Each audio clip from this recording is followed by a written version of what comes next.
Oh, hi there. Welcome to another episode of the Chrissie Mayr podcast. Thank you so much for listening.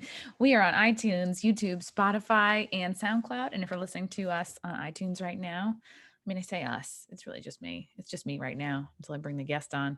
But if you are listening to me right now on iTunes, please go and leave a 5-star review. It doesn't have to be, you don't have to profess your love for me, although I would accept that and I would appreciate that. I need all the love I can get. So does everybody. But yeah, you could write a simple review. For example, this lovely 5-star review from just another 12C8. She's wonderful, funny, nice, asks good questions, and has good insight. See, simple, to the point. You don't have to know any big words. Just write a nice review. All right, or don't. Or don't. That's fine. This episode is brought to you by Lucy. Lucy Nicotine is a company founded by Caltech scientists and former smokers looking for a better and cleaner nicotine alternative. Finally, tobacco alternatives that don't suck. These products were researched and developed for 3 years to be made for people, not patients. Lucy has created a nicotine gum with 4 milligrams of nicotine that comes in 3 flavors: wintergreen, cinnamon, and pomegranate. Let's try one right now. Which one should I try? Let's try wintergreen. Got the gum ASMR going. Delicious. Each and every flavor tastes great. Lucy also has a lozenge with 4 milligrams of nicotine in a cherry ice flavor. It's convenient. It's discreet. These products can be enjoyed anywhere. On flights, at work, on the go, or even in the gym. Look, it's about to be 2021. We've had a crazy ass year. But you know what? As we look ahead, we should all be thinking about how we can better ourselves. And if you're smoking, that's gross and you should quit it because it makes you stink. And this gum smells pretty good. Get rid of your cigarettes, unplug your vape, throw out your dip, and get you some Lucy nicotine gum or lozenges. This is the real deal. A subscription to Lucy comes directly to your door each month. It's so simple. You don't need to leave your house because Lucy has delivery down. And for all my CMP listeners, go to lucy.co and use the promo code CMP to get 20% off all products, including gum or lozenges. That's lucy.co. Use the promo code CMP at checkout. Also, I have to give this disclaimer warning. This product contains nicotine derived from tobacco. Nicotine is an addictive chemical. You know what else is addictive? Buying up Christmas paper after Christmas when it all goes on sale. That's right. That's what I'm about. Go to lucy.co and be sure to use that promo code CMP. All right, I'm going to take it out so I can talk. Gross. I drooled a little. Guys, it's post-holidays. Maybe you didn't get the present you want. Maybe your boyfriend, girlfriend, spouse didn't really wow you. And it's time for you to get something for yourself. So go to adamandeve.com, use the promo code CMP. You're going to get almost any item online for up to 50% off, which is nothing to shake a stick at. Is that the phrase? I don't know. Nothing to wag a stick at? Whatever. You're going to be doing a lot more than just wagging sticks. I should really just stick to the copy. But Adam and Eve is great. They've got lube, really classy, nice vibrators. Vibrators are what I'm about. I don't know about you guys. Great dildos, butt plugs, lingerie, everything. Go to adamandeve.com, use the promo code CMP, get up to 50% off any item online, plus free shipping. Guys, that's a lot of savings. You know what I mean? Do it for your genitals. Do something nice for them. You know what I mean? And think of me when you do. I'm so excited to have this guy on the podcast today. He God, I never know how to introduce this part. Was a U.S. Marine and chiropractor and the founder of 1776 Forever Free, which is a group to help protect Americans' constitutional rights. Dr. Cordie Williams, how are you? I am doing fantastic, beautiful. Thanks for having me on today. You are a lot younger than I expected. Whenever I see doctor, I go, all right, this is going to be a 50, 60-year-old man. He's going to be tired. But yeah, look, you're a young doctor. Well, you're a chiropractor, so not like a real doctor. No, I'm just kidding. That's well, that's what they say. We're quacks. We're not real doctors. You know, it's a weekend certification, even though our degree takes 10 years and it's $300,000, and we have more credentials on paper than an MD. But how old do you think I am, since we're talking about age? I mean, take your best shot, girl. maybe 34. I'll be 41 next month on the 20th. Wow. Okay, so you have a baby face. You Yeah, have got that baby, that baby skin, and you know, if I try to grow out facial hair, I look, you know, no offense to the Amish people, I love them, but you know, it's kind of patchy and weird, and yeah, it's a bad day. Yeah, yeah. You're like, I can't get behind this whole lifestyle. Like, I don't want to do a horse and buggy. I better just shave it off. Yeah, exactly, exactly. I love it. I love it. So you're a real doctor. No, I had to go to a chiropractor as a kid. I had scoliosis. Like, it wasn't crazy bad or anything. Like, I knew this girl on the gymnastics team who had it too, and she had to wear a back brace, and she looked like very fucked up for a while. I was like, that looks terrible. She had all her clothes had to be like a little bit bigger. And I went and I just like, I don't know, I kind of liked the chiropractor office. I would just kind of like lay on this thing and he would kind of just like shift and move my feet. And I was like, I guess he's doing something. But like, I don't know, the waiting room music. Like 300 techniques out there, right? A lot of people don't know that there's all these different techniques, and there's only like 75,000 chiros in the world. You know, in my office, we do a lot of curve corrective stuff. We take pre and post films. It's very specific. We kind of deal with a lot with, you know, brain neurology, and doing that, we see like people get off medications. We see people with cancer, autoimmune conditions, depression, anxiety, you name it. And it's amazing what really going after this bone right here under the earlobe called the atlas. It's really amazing what that does. What does it? There's a wait. This is the atlas bone, like yeah, right go here? Right up under. See where your earring is, right there. Okay. Right up under the Yes. earlobe, right there. There's this little cushy part under your earlobe. So if you go to both sides like this, right? Yes. So bring the ear It's back where like Frankenstein had his bolts. Yeah. Yes, I never thought about that. Where's wow, maybe there's a Frankenstein connection. had his bolts. Look at you dropping, Mike dropping already, dropping all sorts of names. Yeah. I'm telling you. So what does this do? So this right here, it surrounds the brainstem. So you talk about like every function in your body. That right there is all about the atlas. And usually people are like either rotated and tilted one way or the other. So when you're rotating and tilting that atlas, you think about that little tiny brainstem, it's like kinking a water hose. The transmission of the water, or in this case, electrical signals, can't get from the brain to tell the body what to do. I think I'm tilted. I must be tilted. You might be, girl. You might be. We got it. Well, I know there are a lot of people on the left that are tilted, and we definitely need yes, 100%. You know what? Right? Maybe they're not crazy. Maybe it's not their fault. Maybe they just need to be adjusted. That's what I'm saying. I think everybody does. So you were a Marine. I assume you went into that like right after high school, like sort of classic going into the Marines. What made you feel like called to serve your country? You know, I was a really quiet guy, very, very kind of hide in the corner, low self-esteem, all that stuff. And, you know, didn't think I could ever go to college, much less go to school for 9 or 10 years like I ended up doing. But it was just kind of like, hey, I've always respected Marines. It's always something I didn't think I could do.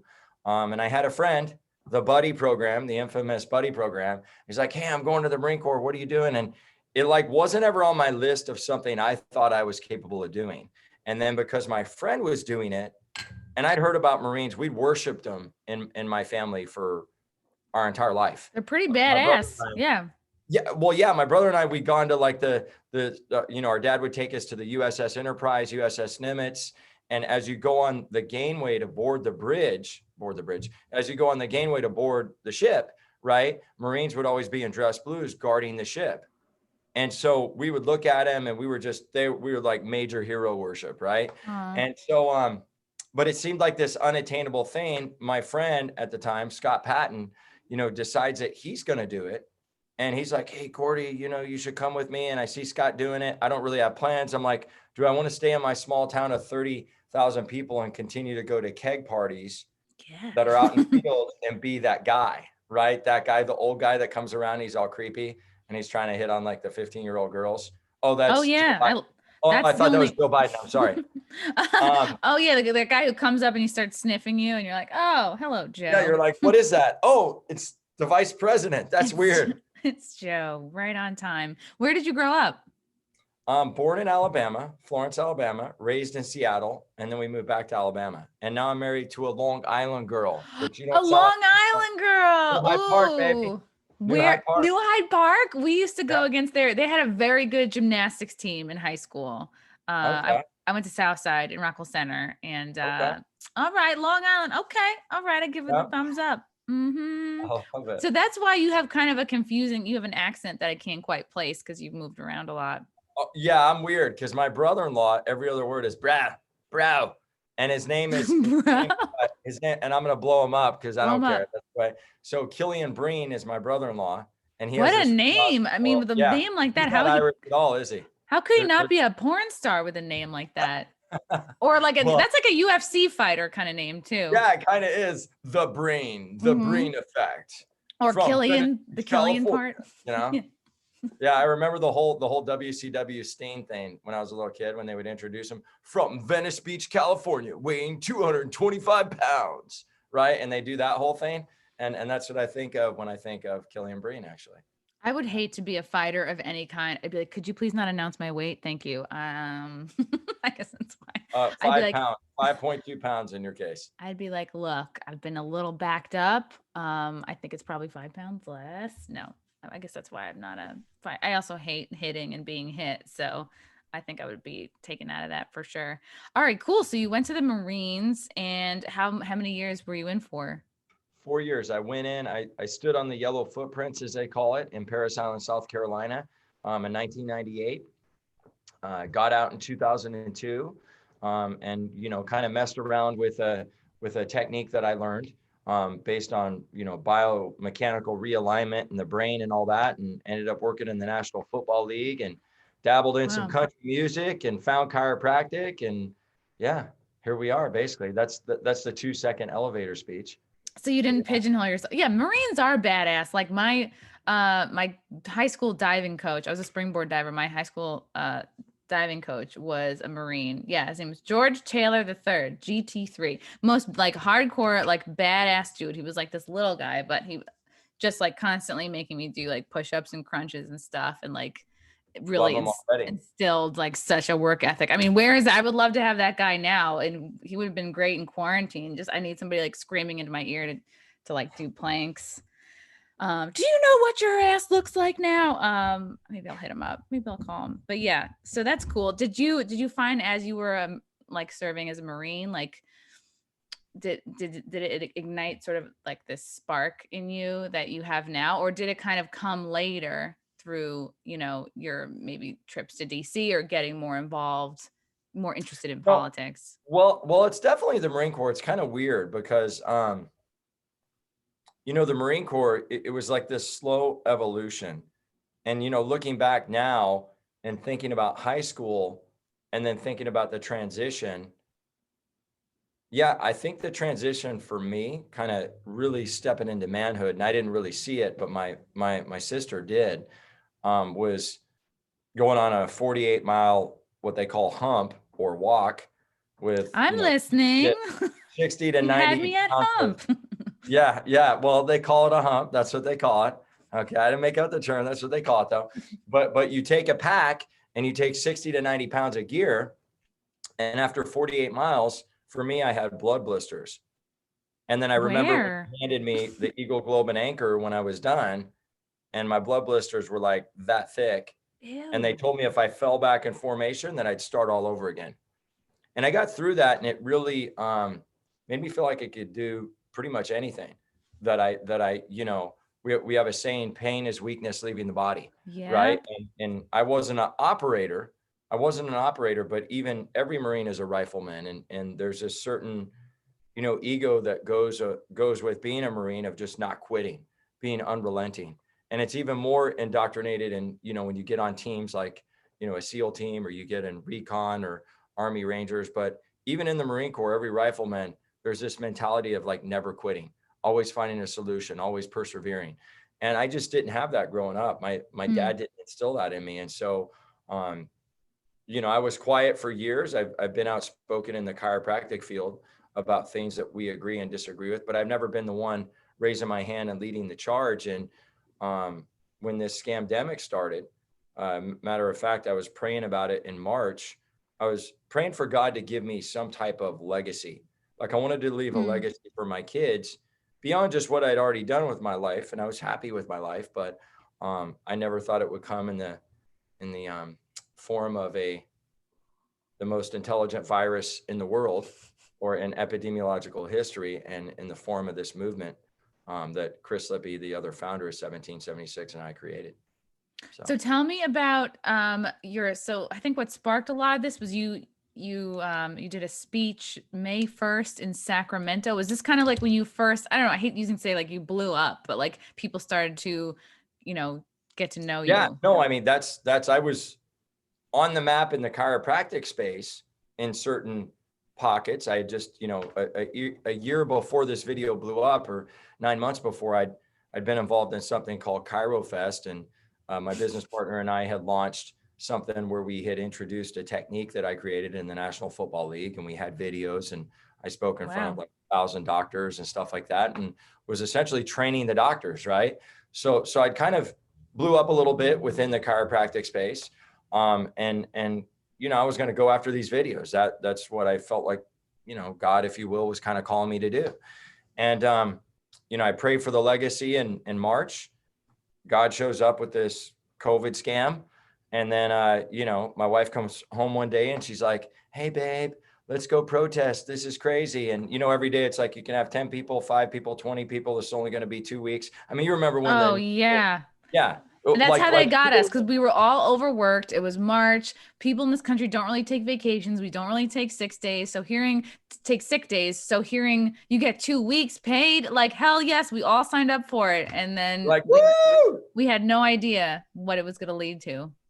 But, when she did that, or when they did that, and, at first it was kind of like, what the hell's going to happen, right? And nobody really knew. And they were saying facial condoms were bad at that point. Yep. And we've never worn a facial condom. And I don't want to wear gloves because then people might think I want to do a proctology exam, and I'm just not down with that. I'm not into that. I'm not that type of doctor for sure. Yeah, not for free, at least.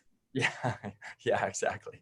And so, yeah, at any rate, my wife got me into the whole protesting thing. We kind of felt backed up against a corner. We're wondering, okay, how long is our savings going to last with no income coming in, because we supposedly can't have people in the doors, right? Are you in Seattle now, or no? You're in Alabama now? I'm in Carlsbad, California, which I don't mind. Okay. I don't mind sharing my information. You don't have to give your address if you want. You just send it to them. Let's do it. Absolutely. No. But I'm right down the road from Camp Pendleton, like 5 minutes away from Camp Pendleton. Wow. So, we start doing these rallies. We're going up and down California, and my third rally that I did with another group that I got invited to speak at, actually, it was like China. I mean, it's the first time I've seen like overreach from a state government standpoint, where people are given an unlawful order and they've probably never had to question an order they've gotten before. So Chrissy, they don't really know, it's not their fault. I love the boys in blue, hence I'm wearing blue right now, right? But I love the boys in blue. But these were like Gavin Newsom's like henchmen, Adolf Newsom, as I affectionately call him. He shipped them down from San Francisco and Sacramento and all that. And they formed a baton line very early and were pushing us back, back from the front of the Capitol. There were about 3,000 of us out there. Pretty soon you see they go from a force of 50 cops to about 400 in full riot gear. They're throwing women to the ground, batoning them, handcuffing them. They kind of roughed up a pastor. So I grab a megaphone and I get up on this boat that was there in front of the Capitol. And I stand up on the highest point of the boat. And I just started talking to them about the oath they took, and honor, courage, and commitment. And, what I said to, them resonated with about 15 million people. And then we started this organization the day after. So you're saying this to the cops, like you were basically like, "Hey, you're here to serve the people." Like, don't you remember the Constitution? Kind of like, in the face of tyranny, you got two choices, right? You can say, you know what, I'm going to crumble and be a bitch. If you spell it, it's not really swearing, like Mitch McConnell or some of these other guys that have been neutered and cut off their testicles. Or you can say, you know what, I'm going to do what's right for my country, because I got kids I got to go home to. I got a family that I got to look in the eyes. And someday I'm going to have to answer for the decisions I'm making or not making right now. And I just spoke to them about that. And you could see they were viscerally moved by it, so much to the point that they came down off of the embankment they were on. And the entire police force, or CHP, seemed to relax at that point. They seemed Wow. to kind of just like, hey, maybe he's right, and I didn't say that, I didn't have that, but that's the feedback I got from other folks, around the country. And we launched this, and we did, since May, we probably did about 10 different rallies up and down California, 2,000 to 10,000 people. 10,000 was our biggest one. That was on May 25th. And then we took it national, and we did 6 cities, 6 states, finished up with a big march of 2,000 people in DC. Wow. We partnered with, groups like the Walkaway Movement. Brandon Strock's a good friend of mine. Oh yeah, I love Brandon. Yeah. Event. Yeah. And so we've just been going all over the country, and been to DC multiple times. We've been to Phoenix for some of this legislative stuff. I mean, I've been on the road probably 2 or 3 weekends out of every month since probably May. I Wow. just had 2 events this past weekend. How do you feel about people who say like, well, California, you voted for this guy, you deserve it. Like, I feel like Californians have it's bad. It's like people have either moved out, or it's like, I don't know. I think a lot of people don't have a super high opinion of California right now. I mean, then there's the whole other separate issue of like, they called it for Biden with such a small percentage of votes in that actually, like, low key, it was like overwhelmingly for Trump, but I guess people aren't really talking about that. But how do you deal with like, just like the kind of, are you getting a lot of kind of blowback from being from California? Well, if it's not red, it's probably really close to red for the first part of that, I would say, right? The first part of that question. If it's not completely red, it's really darn close to being red. What I'd say to the people that are like, hey, you guys voted for him and all that, which I know you're too beautiful to say something like that. You wouldn't say that. But, there's a segment of morons that did vote for him. That's true. And what are the people that are, pardon the expression, if you will, innocent bystanders? You can't help the fact that people have been gaslit and brainwashed to think that getting something for free, having no accountability, and being economically idiotic from a financial standpoint is a good way to govern a state or govern a country. But there's a huge segment of people that believe that, like, they're bought into that ideology. And that's really what we're dealing with. I had a good friend of mine, a colleague, another doctor, and somebody that's been really supportive in this movement, say last night at my Christmas party that I did here, that we had probably 60 people at. So we always comply with the social distancing. Yes, I'm sure you're very, very, everyone's very distant. Yeah. Everyone's Very stringent. constantly washing hands. Yeah. Constantly. Mhm. Yes. Everyone's wearing a beekeeper outfit. Yeah. I'm in fear about the virus, even right now. That's why I have this, the plexiglass. The virus only moves vertically. There's no way it can move around the plexiglass. And it comes out more at night, for sure. I've learned that living in New York. That's why you got to shut down the restaurants and the bars. Yeah. And if you're a governor and you wear nipple rings, it won't impact you. So you can go out without a mask. About the metal. Repel, in the nipples specifically, right? So for all you guys out there, if you're worried about the virus, just, latch on a couple of nipple rings. That's how it gets in. It gets in through the nipple, actually, is what people aren't really talking about. That's what I've heard. Yeah. It's crazy. Smart virus, right? Yeah. So ladies, keep your shirts on. You got to stay safe. Well, man, now you're going to get all these lewd pics from. I already get lewd pics. It's like, you poor but thing. then every time I get a dick pic from a fan, I'm like, you know what? You still got it. You haven't lost your touch, Mayor. Oh my goodness. I know. I feel like we're so like lost. So let's think here. So I actually want to know more about like this method that you created, because like, I don't know. I think a lot of, I was talking about getting shit from being from California. Do a lot of people shit on you or like chiropractic? God, what's even the word for it? Chiropractic in general, like it's a soft science or like it's a new agey, like bullshitty, No, modality. Actually it's been around since 1895. Well, there are a lot of people that don't know the essence of chiropractic. That's true. But then there's a lot of just uneducated morons. And I go back to that because all the guys that are dicks that don't want to understand. And everybody's, my friend, Dr. Ron Sinagra always said, everybody's a tough guy behind a keyboard, right? Everybody's a tough guy behind a keyboard. And it's amazing when you talk to those tough guys, they're not so tough, and they're usually not as intelligent as they portray themselves to be online when they're chomping away. Oh yeah. There's in their own no, career. there's no Right. like accountability. Yeah. Yeah. But no, I forgot about that a long time ago. I mean, I just kind of threw that to the side. I don't worry about it. People don't like chiropractic, or they're like, oh, this is that, or you're not a real doctor. I'm like, fuck off.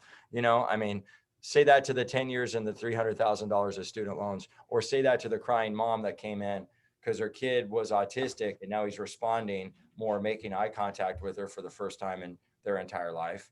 And she's in tears because that's the first time she's emotionally connected with him. Right. Wow. Those are the things. That's what I do it for. The idiots that live in their mom's basement, like Zuckerberg, and eat M&Ms and watch. He probably lives in his own basement, Zuckerberg. I think imagine Maybe, he's just making so much maybe money. He's like, I need to live in a basement. That's where I'm comfortable. That's where my bed is. he could. He's very much like Fauci. He's got kind of this rodent like He face. does have a kind of You're like, man, rat the poor face. guys, they probably get no play.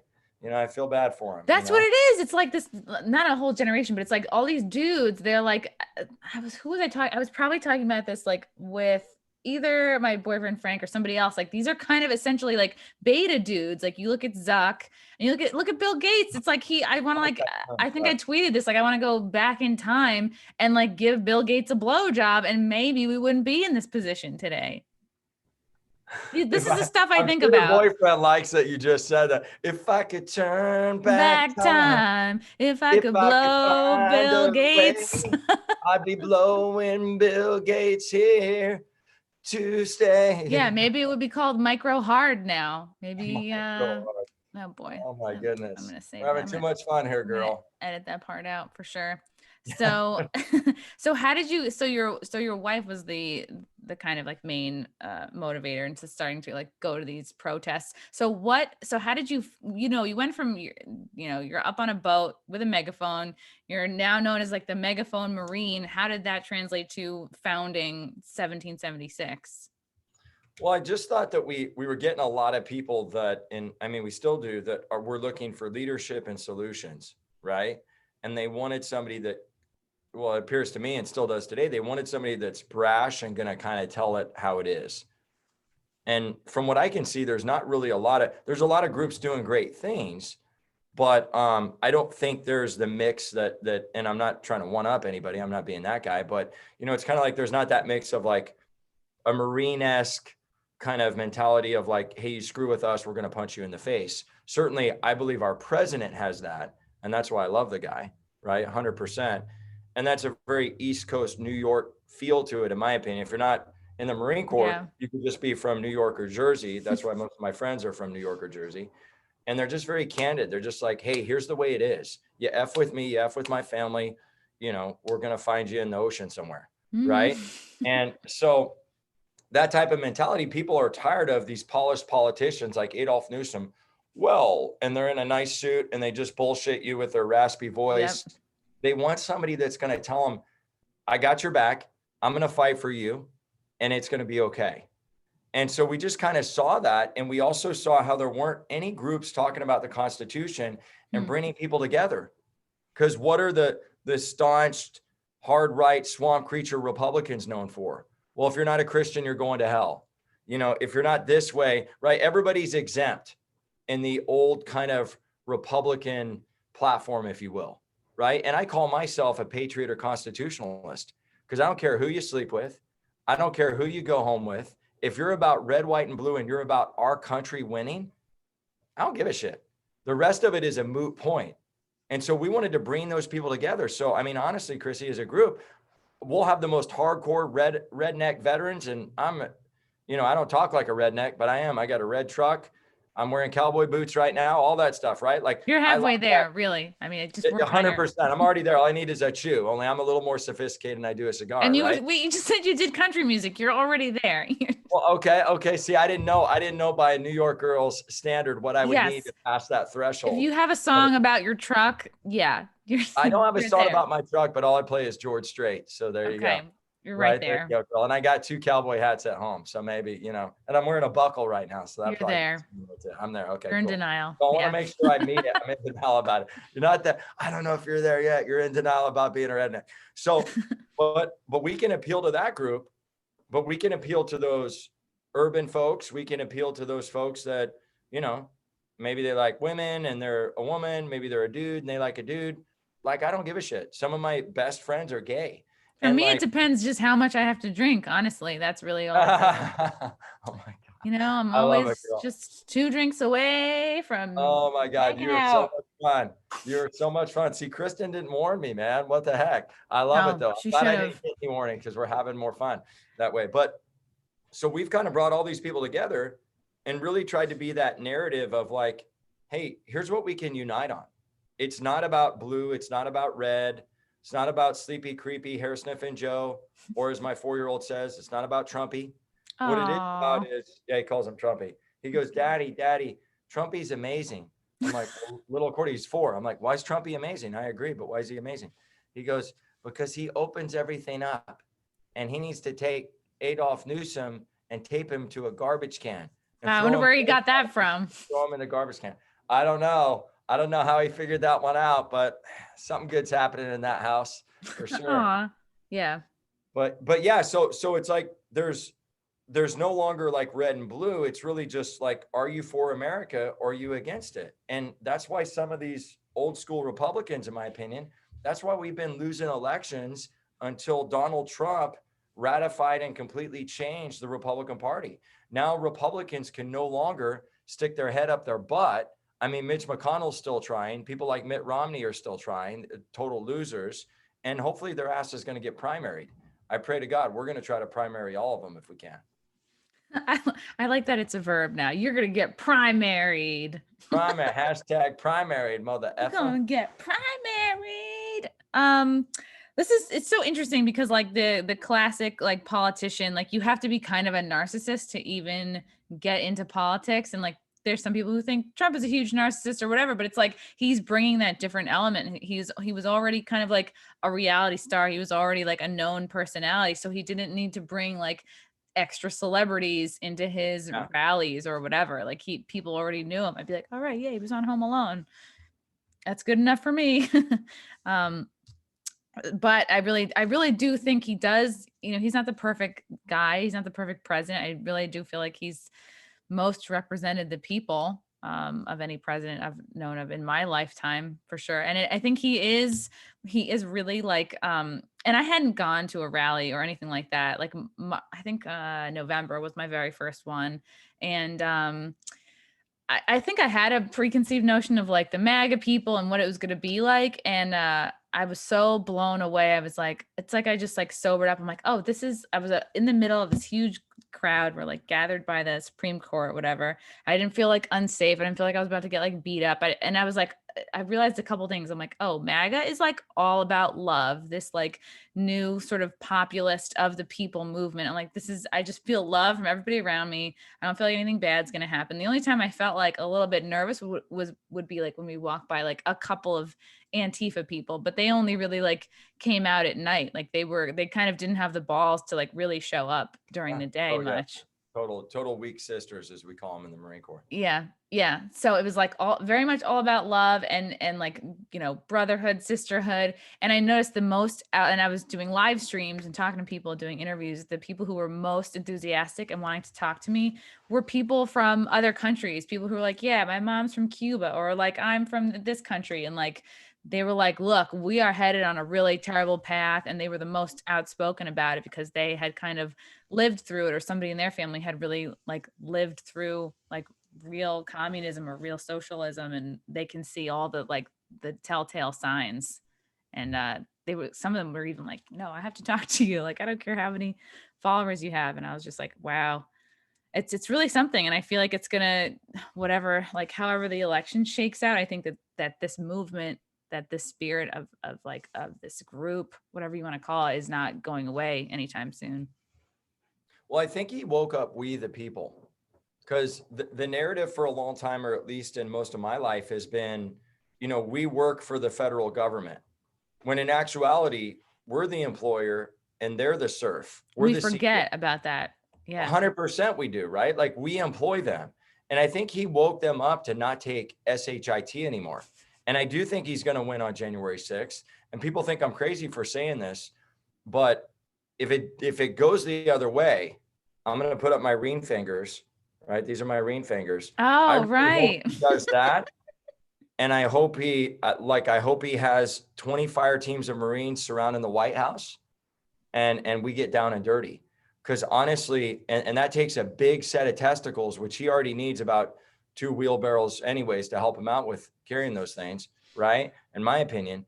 But I think we need to get 2, 3, 4, 5 more wheelbarrows, right? Because that's what it's going to take to resist these forces I mean, the mainstream media and Chrissie, I mean, I'm the father of a 4-year-old and a 2-year-old, and I'm sickened by the fact that people can cheat and get away with it, and they can gaslight and lie to probably really only 30 million people, because those are actually probably the people that aren't dead or the ballots weren't created or whatever. But there's a The dead segment people of, really came out this year. oh I mean, yeah, I'm man, very full force. impressed. Muhammad Ali, Yeah. man, he was still throwing right hooks, you Yeah. know, It's really impressive. they're really impressive, right? And so it's so crazy because whatever segment of people that actually truly voted for him, they're bought in to that. Like there are actually that many morons out there, and they're still They think watching everybody else thinks like them. Yeah. Because this is the book burning of World War II. And if Hitler were still around, he'd be laughing at this. He'd be like, oh yeah, man, I'm winning right now. Man, look at them. They're so stupid. We're going to kill them all. Right. You know, and it's just ridiculous, man. It's so frustrating to me as a former Marine. And, you know, people ask me this all the time. We're like, well, what if there was a civil war? Would the military turn its back on the people? And I already know the answer to that. It's no. But I had some special ops guys in here yesterday because I take care of a bunch of them. And I said, hey, bro, I'm not going to say the guy's name. He and I are good friends. But I said, hey, bro, you know, I know the answer to this, but I just want to hear from you guys. You guys, in a million years, if the president or a general told you to shoot an American citizen because they were resisting the country for like a fraudulent election or something, right? Would for you example. guys? Yeah, for example. Yeah. He's like, hell no, dude. There's nobody that I know on any team that would ever do that. There's no Marine, there's no sailor, there's no soldier that would do that. That's an unlawful order. Those are the orders that I talked about in my video, right? That went viral. Like, hey, we took an oath. All of us did. Every Marine, soldier, airman out there, firefighters, police, and it's to defend all enemies, foreign and domestic. And we got a domestic threat. In California, it's Adolf Newsom. In the country, it's socialism, right? And Cuomo, yeah, baby. Exactly. The nipple rings, the nippler, as I call them.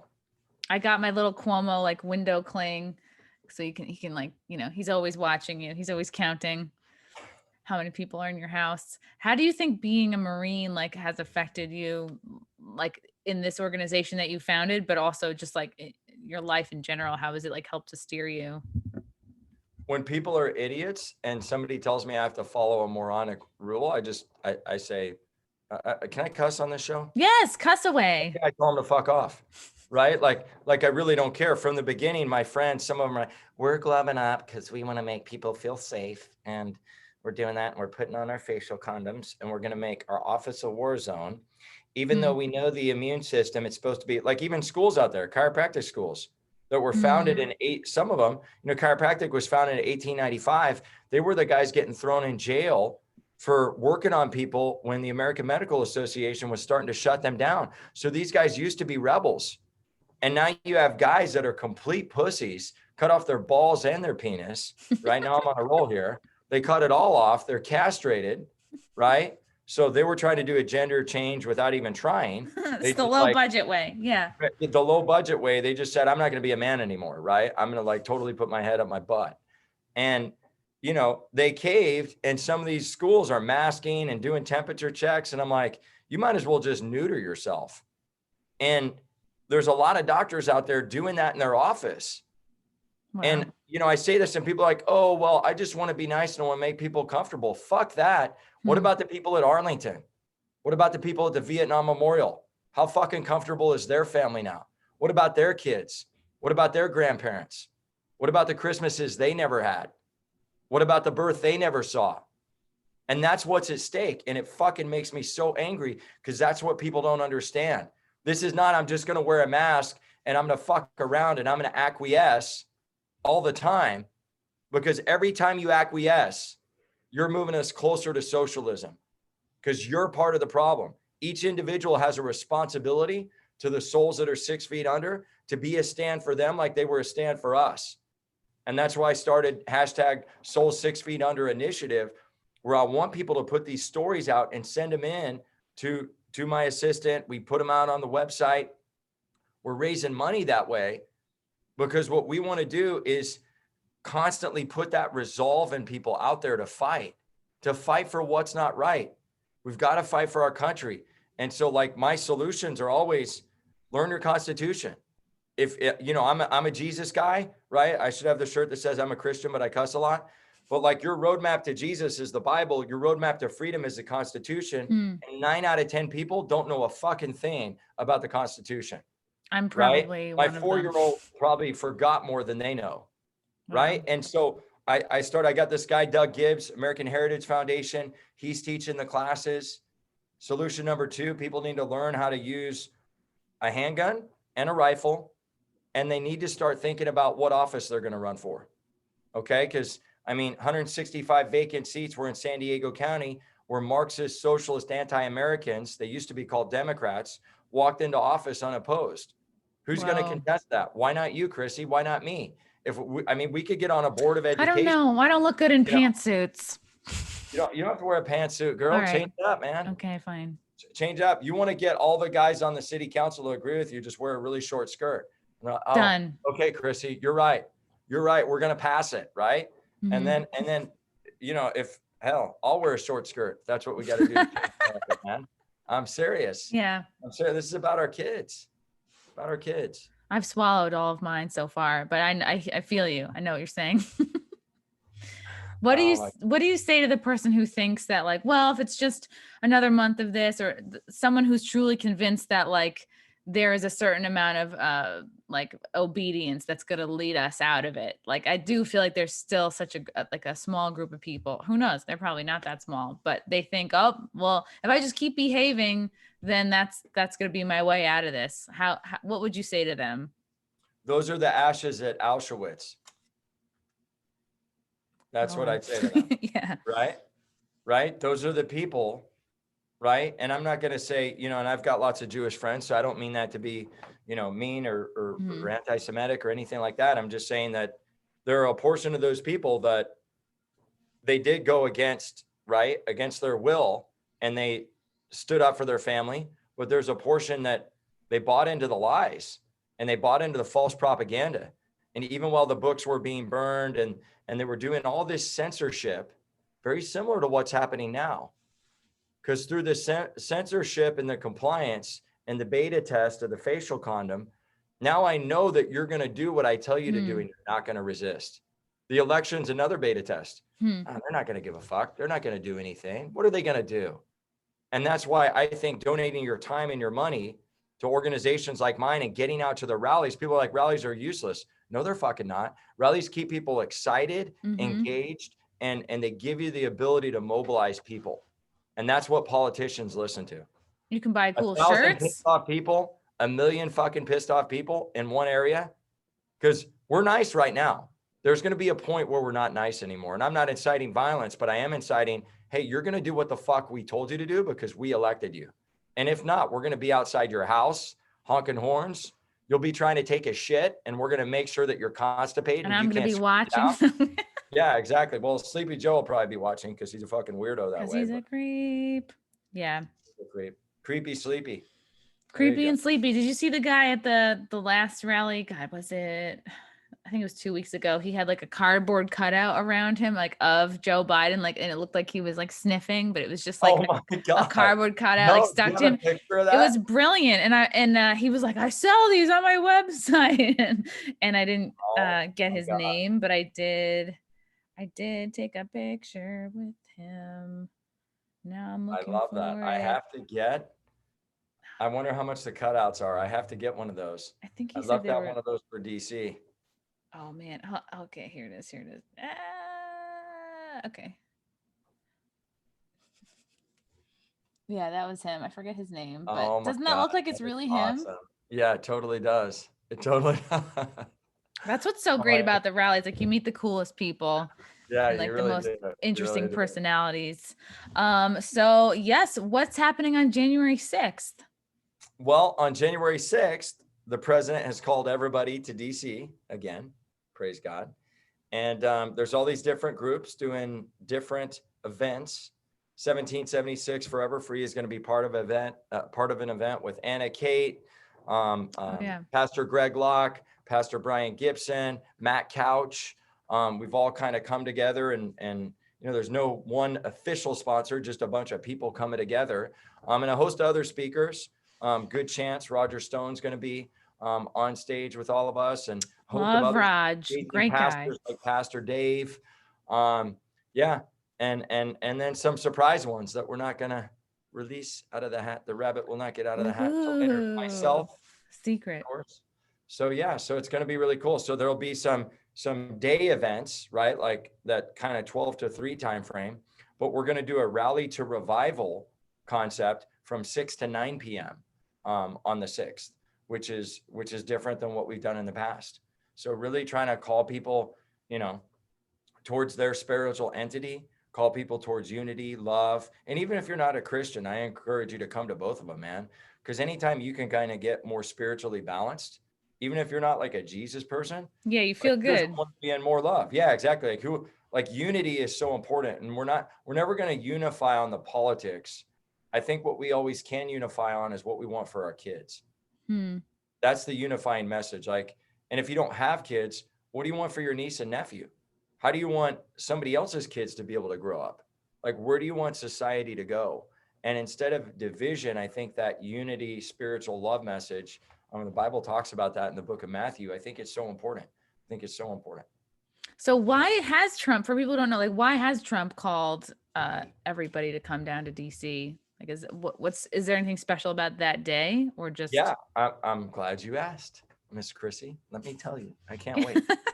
So on the 6th, what happens is that's when, before Congress, all the different electoral kind of votes that have been cast come before the House, come before the Senate.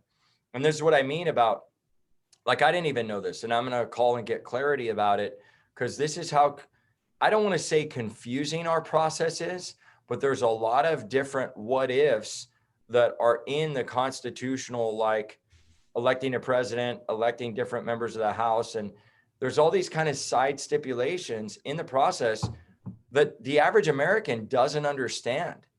And I think this situation has really revealed to me how frightening that is. So on Thursday night, it's like starting back, we've done 3 weeks of it. We'll start it back on the 7th.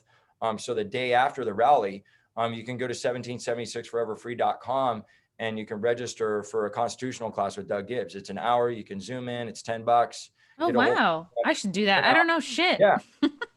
I don't know shit either, girl. I'm just learning. But so on the 6th, what'll happen is all those electoral votes will go to the House.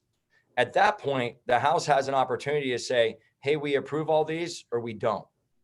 In the Senate, they're going to do the same thing. I've heard different things, but what I would expect, and I think I read this on Epoch Times, depending on the only real news that's out there. Greg Kelly's amazing on Newsmax, OAN, America's Voice, but there's very, very few real news outlets just for news. That's another one. But so what I've heard is the Senate is probably going to have the biggest defense to bounce it back, because if the House and the Senate don't agree, right, here's what happens. Here's my understanding. The House is going to take the electoral votes as is. What we're hoping is that the Senate Republicans, the ones that haven't lost their balls in their penis, they're going to say these other set of 7 battleground electoral votes out of the battleground states, that they kind of, they picked different pollers for that, or different vote casters, whatever the term is you want to use. Those 7 different vote casters that all went for Trump, that said there was voter fraud, we're hoping that the Senate says, we're not going to accept Sleepy Joe's 7 for these battleground states. We know there was legitimate fraud. We're going to accept these 7. If they do that, my understanding is then it goes back to the House and it'll be 1 vote per state, I think, and the Republicans have the majority. And so Donald Trump will get reelected. But like, That's wouldn't, my understanding. It's very, and like I said, I'm going to get off, I've been meaning to do this for 2 days. I texted him already. I'm going to text Doug Gibbs and I'm like, dude, I've heard 4 different things and I've read 3 different things. What's the damn process? But it's some version of what I just said. So that's kind of like the general template. And then there's kind of more complicated like nuances within that. But basically, if we take the new electoral votes and somebody has balls and testicles and a penis, then what'll happen is it'll go to this different kind of way of voting in which we currently have the majority for that particular type of voting. That's the most general kind of framework I can do. But what if, I feel like whether or not somebody, there's such obvious fraud, but doesn't that not matter? Because if someone is like a Democrat, aren't they just going to vote that way no matter what evidence they're presented with? Well, do you know what I mean? When people were actually fucking ethically moral and not douchebags, yeah, right. In Congress, when we didn't have people that, are supposed to make $150,000 a year, but everybody in Congress is like, banking 1.5 million or more. Wow. And they have vineyards like Adolph Newsom or Nervous Nancy has a vineyard and she's Must running be all those Kennedy Center dollars hard at work. Yeah. Well, and that's why they create a bill that has 5,000 pages because they know nobody's going to read the son of a bitch. They're just going to sign it or vote for it. And then we can just pork barrel, everything possible to elevate China so that we can get taken over by China someday. Or as Trumpy would say, China. That's what I feel like. I'm really nervous for like New York City. I'm like, oh, they're just bankrupting like whole buildings. The real estate value of New York City will go down and then China will buy up whatever they can. Yeah. It doesn't surprise me. I think that's definitely possible. I think they're riding this ship as long as they can to make us more subservient and more dependent upon them. That's 100% what's happening. Yeah. And the longer it goes on, the harder it's going to be, and I mean that from a resistance standpoint, right? Hopefully we'll go back to bartering. I trade you a chicken for a pig or something. I don't have any pigs yet, but when I do, I'm going to give you a phone call. That sounds good. Yeah. Bartering, like bring back the old school, small town values. Like I have an old vibrator. What can you give me for it? It doesn't work. I burned it out, but it's got to be scrap it for parts. I don't know. Scrap it for parts. Oh my goodness. I like that you're doing constitutional classes. How long are these classes? Well, an hour and usually 30 minutes of questions, but typically the structure only lasts like an hour for like the outline of that class on that particular night. It's a different subject every week. They're 14 week segments or chunks. You can come in at any time and it's not like you're like, oh my God, I came in on week 7. I know nothing. No, it's not like that. You can come in at any time. Okay, cool. So you think if more people knew the Constitution better, they would be able to they would feel more empowered to kind of stand up against like bullshit mandates or. Right. They would see the bullshit, right? Like I didn't even know a lot of these executive orders are unconstitutional because all presidents are using the executive orders as like, okay, this is law and this is going to shift or change this law. Well, an executive order is like, well, I want you to heed this as your president. I want you to heed this warning, right? It's like the whole masking bullshit in California. Okay, well, you're going to say because the governor mandated this, that's law? No, it wasn't. It wasn't passed by the state legislature. And that's why you're seeing a lot of sheriffs that, again, haven't lost their balls in their penis. They're standing up and they're saying, I'm not doing that. I didn't sign up for that. I'm not going to, this isn't a lawful order, law, whatever you want to call it. So I'm not enforcing it. And sheriffs, in a lot of cases, a lot of folks don't know, have a lot more power than actually the governor does. That's good to know. Yeah. They have their penis and balls. I'm laughing every time because I just imagine somebody like holding it separately in a different hand. Like I keep this in my nightstand at night. So I always. Well, some of them have it in the nightstand. It's locked and they don't have access to it. So maybe we can teach them how to put it back on. Right, for That'd sure. Be a great class for you to teach, actually. That sounds like something for OnlyFans, but yes, I could probably make a lot of money doing that. This is interesting. Yeah, I think I might be going down there. I think I am There you go, probably around girl. that time. Maybe I'll figure something Well, out. Yeah. Chris, if you want to go, we've got a room block at the Sofitel. You just Don't tell them tell. 1776. What? Oh, What's wrong wow. with that? Yeah, that's Yeah, true. yeah. You tell them room Not which block room. 1776, right? Amazing people. They treat you like a customer. That's all I'm going to say online, on the radio, on the podcast, whatever, right? Is they treat you like a human being. Wow. I'll just say Sounds good. it feels very American.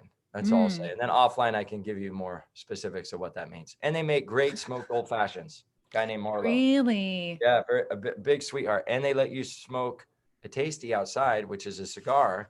So you can have your old fashioned, which is a half a tasty. The other tasty is your cigar. Merge the two. It's a great marriage. You're such a dude. You're like my cigar, my brown alcohol, Oh yeah. my Oh yeah. sweatshirt. Cool. Where can people buy one of these lovely sweatshirts? Where can people, support you, follow They can you? go to 1776foreverfree.com. Okay. You can buy hoodies. You can buy these very attractive hats. We also have these awesome Razorback tanks for ladies. I wouldn't look good in them, but you guys do. And those are really cool. You can order those. We have lapel pins. We have all sorts of stuff, all sorts of merch. So check that out, 1776foreverfree.com. I'm being massively censored. Like it's funny how much thousands of followers and our different groups were growing, and they've just been shut off like the last 4 months. Like sometimes we'll lose 200 followers, and then it'll take us, 2 months to gain like 100. I mean, it's just Yeah, I've been finding that. Yeah. So if you go to Dr. Cordie, DrCordie Williams, that's Instagram. That's my Instagram tag. Dr. Cordie W is Twitter. You can go to DrCordie Williams.com, and then you can click and access pretty much anywhere you want to go from me personally. 1776foreverfree.com. On the page, you can click and access, anything you want to follow as far as an organization. So we try to make it like almost like we can just. Yeah. Will you be speaking anywhere? I will. During I'll that be time? speaking. Okay. The next time I'm going to speak, I did 2 gigs locally, after we got off the road for weeks. I'll be up on stage on the 6th from 6 to 9 at the Revival. And I'll probably be during the day as well. I'll be speaking on stage. We're submitting all those details now. So if anybody's listening that wants to join the group, join the cause, they can just hit you up on in any of those places. 100%. You can go to my assistant is Julie, Julie at 1776foreverfree.com. You can email her in if you want to get on the room block. It's a really competitive rate. And the JW, they're assholes. The Willard, they're assholes. They are assholes. Oh my God. Pricks. And you will be for real. And so the Willard, they have treated me. I've stayed there 6 different times. They treat me like a king. And if you say 1776, they know it's Dr. Williams. And they're going to treat you the same way. Sonny is the restaurant manager there. I mean, they're like family, and it's a 5-star hotel. So next to the Trump, it's a really nice hotel. And the rate that I'm getting is like 183. And you're not going to find that on that from the 4th to the 7th. Because it's fancy. The 7th, you ain't getting that. And it's really, really nice. So. Nice. Sounds good. Thank you so much, Dr. Cordie. Are you still doing chiropractic, or you're too busy now? No, I'm still adjusting, man. I got to light up some atlases, man. I got to light up some atlases so we can move people over from the left to where they're normal like us, Chris Kringle. That's your new nickname in case you didn't know. So we got to get people, we got to get Chris Kringle's friends that may be libtards, even though she's a diehard patriot. We got to move the libtards over to like, hey, I like America and I like my kids having freedom. So an adjustment right here is the most wonderful thing you could do for anybody. A great holiday gift. Oh, yes. A chiropractic gift certificate. There you go. I like it. I like it. Thank you so much, Dr. Cordie. Thank you, sweetie. I really enjoyed it. Thanks for having me on. And you got to say this at the end of your show from now on. Oh, really? You have to say Semper Fi, which means always faithful. Oh, right. Right. I've been seeing and hearing that. Is that a Marine thing or? It is a Marine thing, but it's a patriot thing. I'm trying to get everybody to say it because Semper Fi means always faithful. It almost sounds like Not simplify. to the government, to the people, right? I like it. It sounds like simplify, semperfi. I thought it was semper fi. I'm an idiot. Yeah. Well, some people say semper fi, but you're not an idiot. You're cute. But other people, when they say semper fi, I'm like, emoji, right? It's like, no, it's semper fi. Oh yeah. Oh, I forgot to plug my show at the top. I'm gonna be Plug your show, girl. I'm gonna be headlining the Hilltop Bar and Grill on Friday, January 8th in Tannersville, New York. Get your tickets for that. I think it's like halfway or more than halfway sold so far. My buddy Amanda Gale will be opening for me. So yeah, come check me out. I'll be headlining Friday, January 8th in Tannersville, New York. Go to my website, ChrissieMayr.com for tickets and such. And yeah, you guys know where to follow me. You guys all know the deal. Thanks, Dr. Cordie. Thank you, sweetheart. I hope we can do it Bye. again. Come to DC, woman. Bye.